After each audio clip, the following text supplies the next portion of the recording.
Itong joke na ito ay padala po ni Ginoong John Hernandez from Dubai. Gagawin ko na rin po siyang bida. Sang araw, paluwas ng Maynila si John.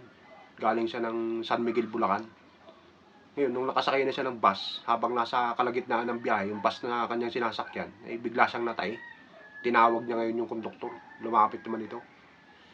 Boy, pakisabi nga dun sa driver, pakitabi niya muna, natatay ako. Ay, kala ko naman kung anong sasabihin, sabi ng konduktor. Guni-guni mo lang yan.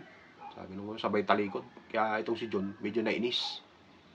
Maya-maya, tinawag niya ulit yung konduktor. Boy, lumapit ulit ito ngayon. Baka pwede niyong itabi ka niya. Time-time na talaga ako, hindi ko na matiis. Ay, nakukuya ka niya. Guni-guni mo lang yan. Sabi ng konduktor. Busit na si John ngayon. Sumigaw na siya. Baka pwede niyong itabi muna. Time-time na talaga ako. Sumagot yung driver. Ay, naku kanya, hindi tayo pwedeng tumabi dito. Mauhuli tayo dito. Eh, guni-guni mo lang yan, sabi ng driver. Nabuisit na itong si John ngayon. Ang ginawa niya, tumayan siya rin sa likurang bahagi ng bus. Nangamoy ngayon sa loob. Nilapitan siya ng konduktor. Ang baho naman yan nga. Tumae ka ba? Ay, naku, sabi ni John. Guni-guni mo lang yon.